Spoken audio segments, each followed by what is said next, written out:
Welcome, ladies and gentlemen. This is the Fishing for Men with Mac show. Hey listeners, it is great to be back with you. I took a week gap and so I didn't post the podcast last week.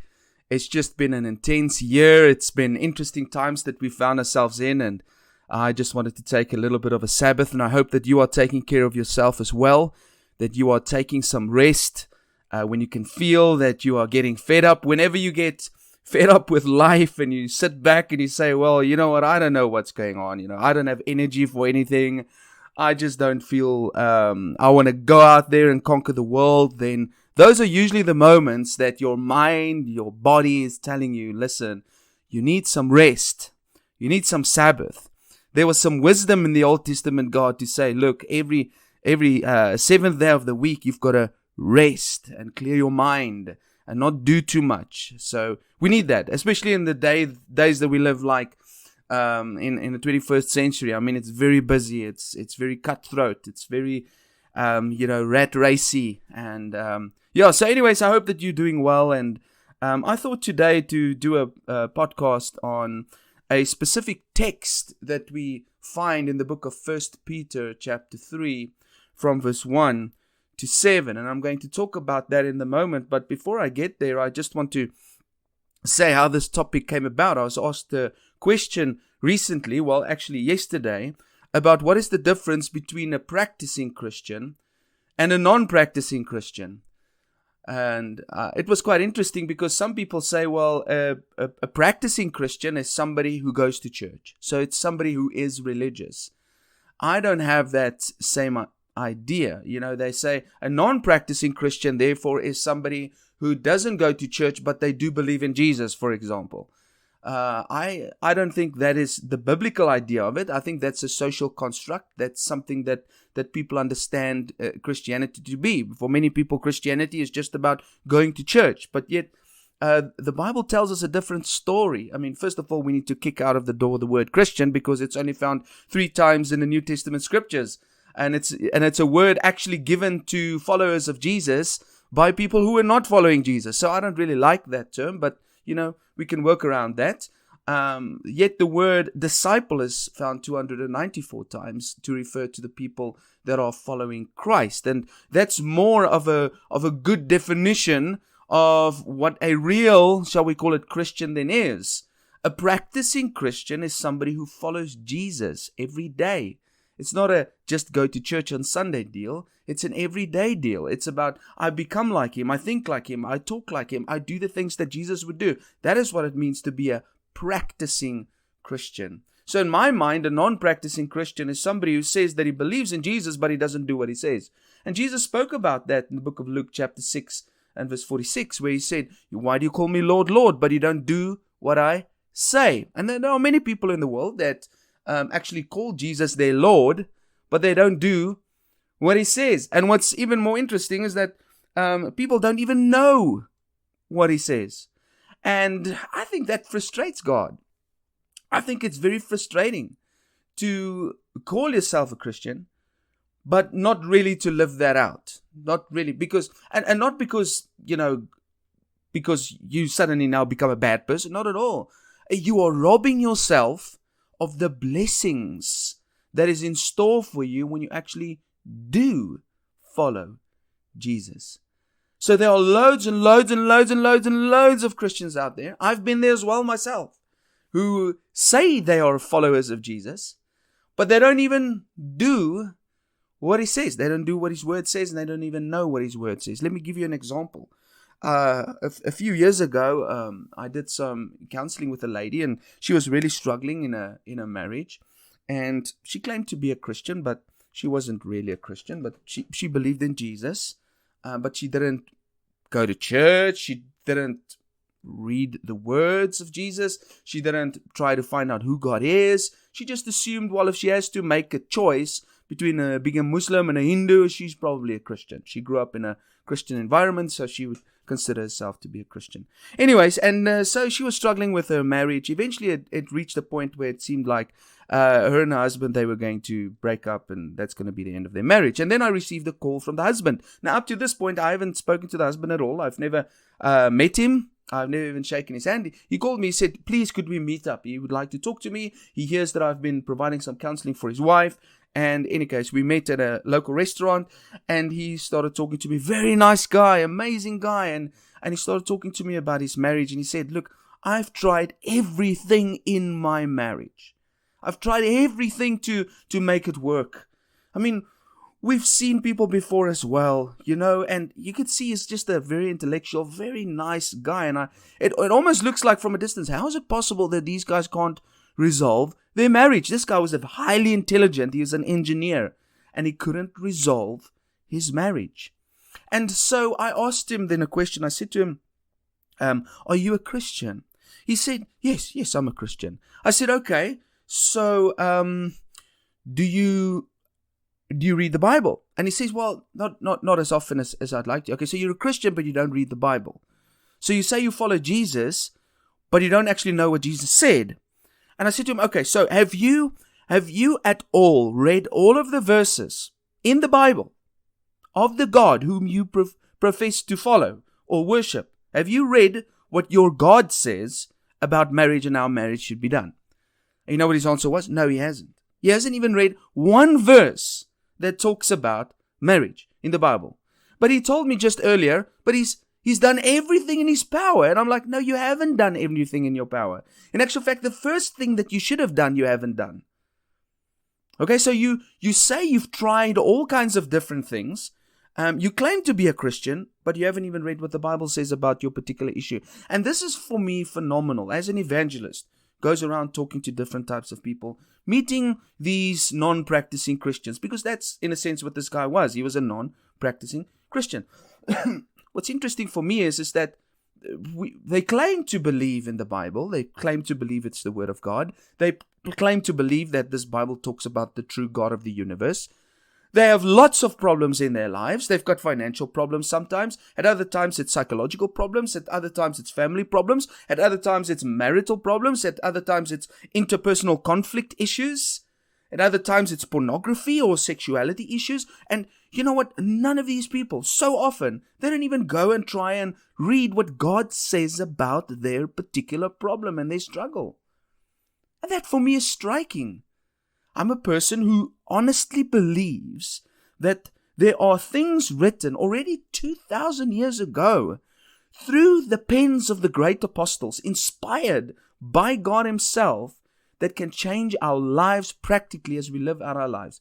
And so what many people do is, even practicing or non-practicing Christians, is that they would buy a book. They would go to exclusive books and go buy the latest book on how to do marriage or whatever the case may be, whatever it is that they struggle with. And they'll go read what some guy wrote who's 40 years old, and he wrote this book about the psychology of marriage. Psychology has only been in existence for, I can't remember that, but 100 or 200 years. It's not a long time, since the days of Sigmund Freud, the father of psychology. Before that, this discipline of psychology didn't really exist. Okay, so these guys would go and then they would go buy these books to help them through the struggles of their lives. But that guy who wrote that book, he's only 40 years old, and that means that his brain is only 40 years old. And that means that the content of his brain is limited. Yet we've got pieces of writing here that's 2,000 years old. This book, the Bible, been the most sold book in the world, been the most persecuted book in the world, been the most destroyed book in the world, yet it is the most powerful book in the world. And it has changed people's lives for more than 2,000 years. If this was a myth, and if the things written in here was junk, it would have been destroyed long time back. But yet there's spiritual truths here that can change our lives. And so it's just interesting for me as I make disciples to meet so many people who, and I'm talking about people who do believe in God, how often they neglect just going to the simple text, reading what it says about life, right? Now, I'm one of those guys, if I go buy a fan, it's the beginning of summer, I go buy a fan, it comes in a box, and then you've got to unpack it, and you've got to set it up, and things like that, the last thing that I would do is look at the manual on how to put it together. That's the last thing that I would do. It's almost annoying to do that, right?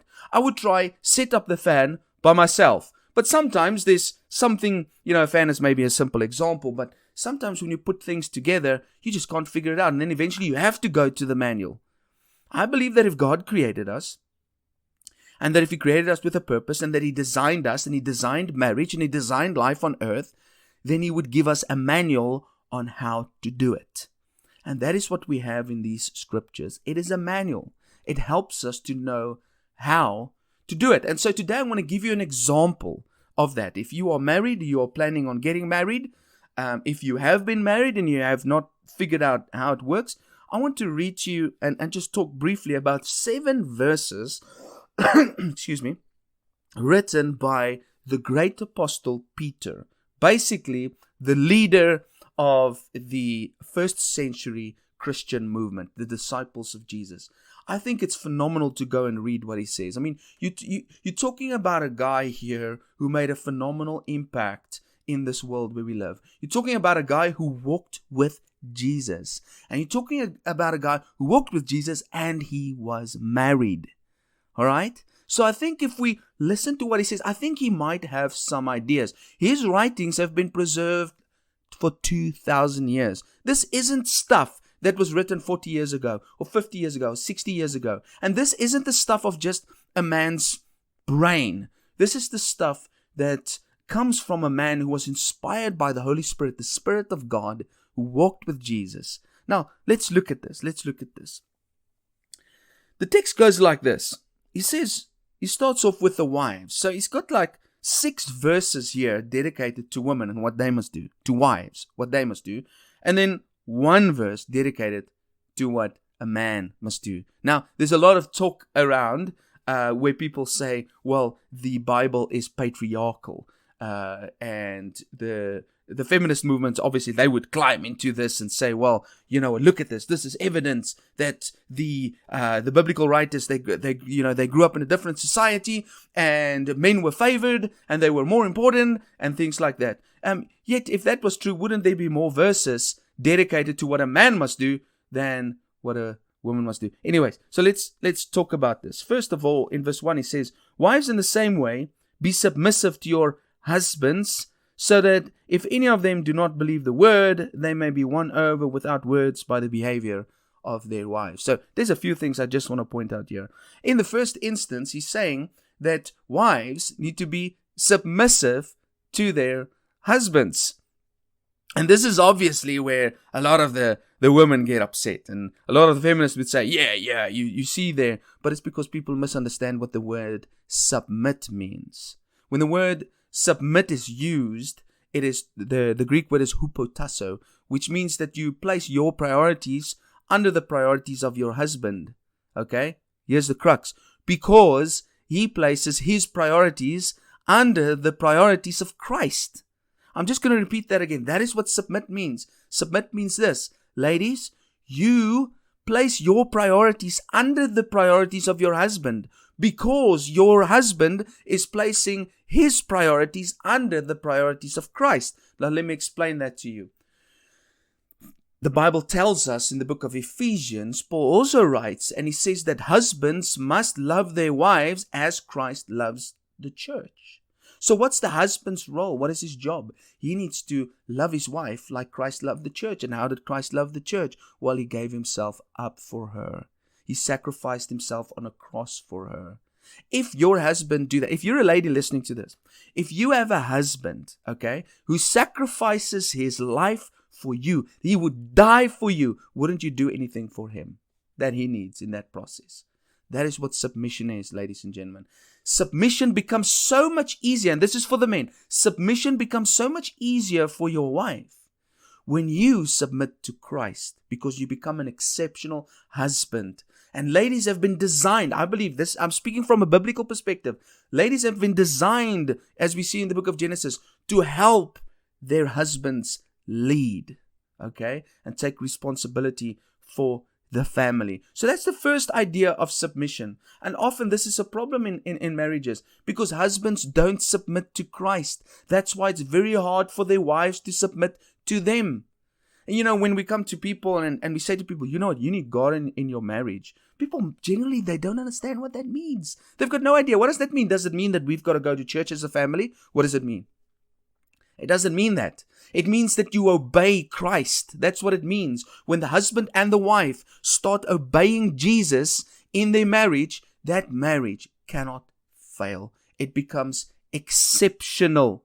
Okay, so that's the first idea. And then what's interesting here is he's talking specifically about wives who are married to men who are not believers. And he says, this is how you're going to turn over your husband. This is how you're going to win your husband over. Listen to what the text says. It says, not with words, but with your behavior. So that is interesting for me because what do women generally do when they're upset with their husbands or when they want their husbands to change? What do they generally do? I'm just speaking generally. My experience is that they talk to them. They try to talk sense into them. They try to negotiate with them. And sometimes they talk too much. And if you really want to frustrate a man, talk too much. All right? And we're going to get back to that in a moment. Listen to what the beauty of this text is. Don't try to win your husband over with words. Don't try to shout at him. Don't try to tell him he's useless. Don't try with your words to change him. Just change your behavior. Make your behavior exceptional. That will bring about greater fruit in your husband's life than your words. Okay? And then he says, verse 2, when they see the purity and the reverence of your life. So the question is, what type of behavior does Peter say a lady needs to have in her marriage? Listen to this. Number 1, purity. Number 2, reverence. Purity. What is that? Purity can be seen in the way you speak. It can be seen in the way that you behave, that you throw things down if you get upset. Purity is being this person that you can't point the finger out. So if you are a wife struggling with a difficult husband, make sure that no finger can be pointed to you. That is going to bring about greater results than shouting and ranting and raving. Secondly, what is reverence? Reverence carries this idea of respect. Continue to respect this man in your house. Not because he deserves respect, but because you respect God. And you want to do His will. You'll be surprised when you start doing these things, how that changes around your marriage. And then in verse 3, he says, your beauty should not come from outward adornments such as braided hair and the wearing of gold jewelry and fine clothes. Instead, it should be that of your inner self, the unfading beauty of a gentle and quiet spirit, which is of great worth in God's sight. And that is for me absolutely phenomenal.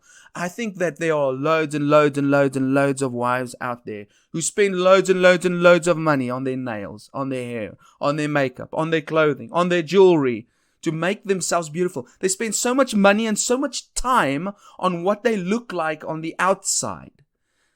And they spend no time on what they look like on the inside. And Peter is so powerful here. He says, you know what? I would rather want you to look good to God.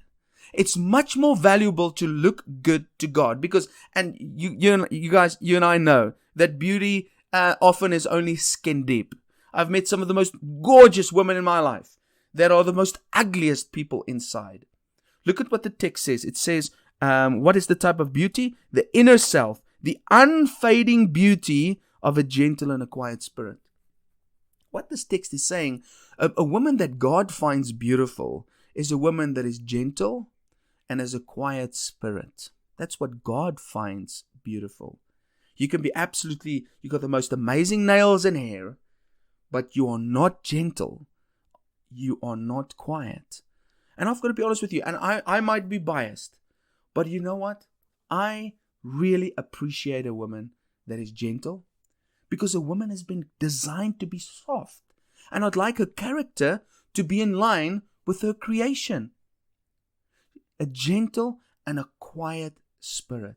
A woman that doesn't stand up and shout and swear and scream. I mean, that is not what I see a gentle and quiet woman to be. That is the opposite of what is of great worth in God's sight.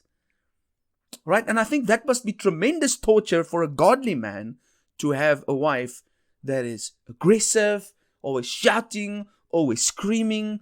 That is not a wonderful wife. That is not a wonderful marriage to be in. So let's just recap and say the following. So this is the challenge that Peter is giving to wives. He says, submit your husbands. And we understand that by now. And then he says, you win them over without words, by your behavior. You want your husband to change. You're going to get more done by becoming more pure and reverent. And then he says, spend more time and money on changing on the inside than on the outside. Okay? And he's not saying don't look good on the outside. He's not saying don't brush your hair, okay, and don't put up makeup. That's not what he's saying. He's saying just put the right emphasis where it needs to be. I think you would be an amazing wife if you take care of yourself on the outside, but you take even more care of yourself on the inside. And what's interesting for me here is that he's saying you should make it your goal to be more attractive to God than to anybody else. And what God really appreciates and what God finds beautiful is a woman with a gentle and a quiet spirit. That is what makes you beautiful. And I've seen this before. I've seen women who don't have their nails done, who don't have their hair done, who don't have the makeup on, but they're gentle and quiet, and that makes them beautiful. And they're reverent and they're submissive, and in a way that makes them so beautiful. They don't even need the makeup anymore. I don't know if you've ever experienced that, but I've seen that before. And then it says, for this is the way the holy women of the past who put their hope in God used to make themselves beautiful. They were submissive to their own husbands. Like Sarah, who obeyed Abraham and called him her master.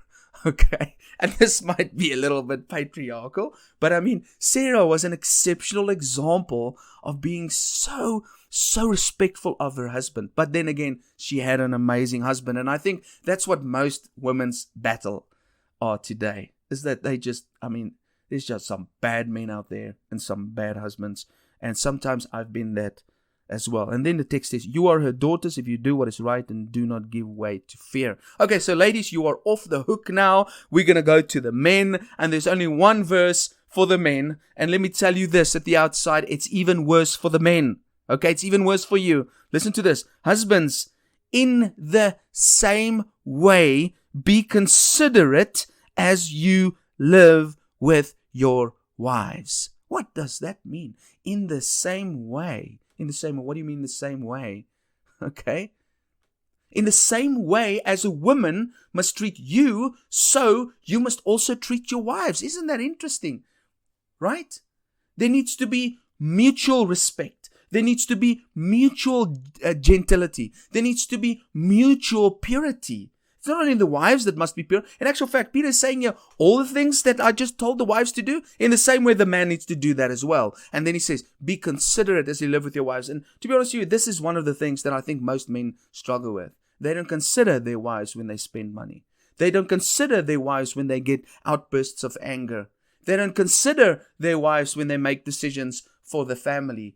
They don't consider their wives when they want to have sex and how they want to have sex. They just consider themselves. I mean, if you're a lady listening to this, you would know exactly what this is about. Does your husband consider you in everything that he does? Isn't that something extremely important? And most ladies would agree and say, you know what? It is so much better. My marriage is so much better if my husband would just consider me. If you just consider my feelings before he invited those people over. If you just consider my feelings before he let that person into our house. If you just consider my feelings before he just went and bought that car. Right? So I think this is valuable advice. Husbands, in the same way, be considerate as you live with your wives. And listen to this. And treat them with respect as the weaker partner. Oh, now the feminists are going nuts. Now the feminists, they are very upset about this text in the Bible that now said that women are weaker than men. Okay. And I don't think that you get the right idea if you assume that this means that women are generally weaker than men. Okay, but The truth, what I believe Peter is talking about here is he's talking about physicality. You see, generally, when women wants to fix their husbands and they don't know what to do anymore, they use words to fix their husbands. And Peter had already spoken about that. He said, you don't use words. Okay, it's not going to work. You use behavior. Now, he says, you've got to be considerate. Now, he's talking to the husbands. You've got to be considerate with your wives as you live with them as the weaker partner. And he's talking about the idea that many men, when they get frustrated with their women and their words, and they can't win the argument, what do? They become physical. They beat their wives. Why? Because that's all they have left. They don't have words to defend themselves. They don't have intellectual arguments to defend themselves. So they become pigs and they push around their wives. Look, I'm stronger than you. And this is the truth, guys. It doesn't matter how feminist you are. Men are stronger than women. Okay? It's a fact. It's a biological fact. It's a natural fact. You might be listening to this and you're like, oh my goodness, I don't know. I married quite a strong woman. I'm sorry for you, but generally, our wives are weaker than what we are. I've got a very strong wife, but I'm telling you now, if we go into a boxing ring, she will lose. Hands down. And most of the people I know, most of the marriages I know, they will lose. Now, here's the crux of the matter and the beauty of what Peter is saying here. How do you treat somebody that's weaker than you? If you've got a godly heart, how do you treat somebody that's weaker than you? Isn't it true that you treat people who are weaker than you like a child? Or a frail old person? How do you treat somebody that's weaker than you? You treat them with respect. You treat them with honor. You carry them around. You don't abuse them. You don't verbally abuse them. You don't physically abuse them. You treat them with respect. And then he gives a reason why. You treat them with respect as the weaker partner and as heirs with you of the gracious gift of life. Now, I'm not exactly sure what that means. I've read different interpretations about that, but I think it could mean two things. Number one, she's a human on the planet with you, and God has given you life with her. Or it could mean that she's the one that has been placed into your life with whom you can reproduce and have children in this world. So you've got to respect her because she's the mother of your children. My goodness, she carries your genetics. She's produced offspring for you. So you got to treat her with respect. Okay? Not only because she's the weaker partner, but because she carried your child. And here the text closes off with something extremely interesting and powerful. And this is it. So that nothing will hinder your prayers. I'm going to repeat the whole sentence. Husbands, in the same way, be considerate as you live with your wives, and treat them with respect as the weaker partner, and as heirs with you of the gracious gift of life, so that nothing will hinder your prayers. You know what that is saying? If you don't respect your wife as the weaker partner, and if you don't honor her, and if you're not considerate with her, God will not hear your prayers. God will not listen to you. The supreme ruler of the universe, the God of creation, will turn his face away from you based on how you treat your wife. Now I'm asking the question, who's got the greatest responsibility in this marriage thing? Who's got the biggest axe by his neck? It is the man, ladies and gentlemen. And let me tell you that 90% of the cases, marriage issues that I face, 90% can be resolved by the man. The issue is with the man. He doesn't know how to lead his family. He does not respect or honor God, and therefore he doesn't consider his wife. He doesn't respect her as the heir of life, and he treats her as an equal in terms of physicality. He doesn't treat her as the weaker partner in that category. You know what, guys? I've seen this over and over and over again. You might be listening to this and you're sneering at it because maybe you've got an atheistic or an agnostic perspective. You know, that is fine. I am making this podcast on behalf of a Christian worldview.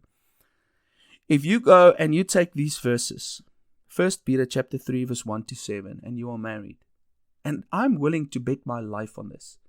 If you and your wife, you and your husband, you take these verses and you decide today to obey it, to become a practicing Christian, to just do it, I promise you today, your marriage will become absolutely amazing. Nothing will get in, and it will become the greatest joyful relationship in your life. I'm willing to bet my life on it. And this is just one text. This is just 7 verses out of a whole book. Ladies and gentlemen, this word is God-breathed. There are things in here that can change our lives. The problem is this. Number 1, we don't know it. Number 2, if we do know it, we don't do it. It's time for Christians to really stand up and say, I'm going to be a practicing Christian. I'm going to do what the word says, and that will fix your life. Guys, have a fantastic week. Love you lots. Cheers.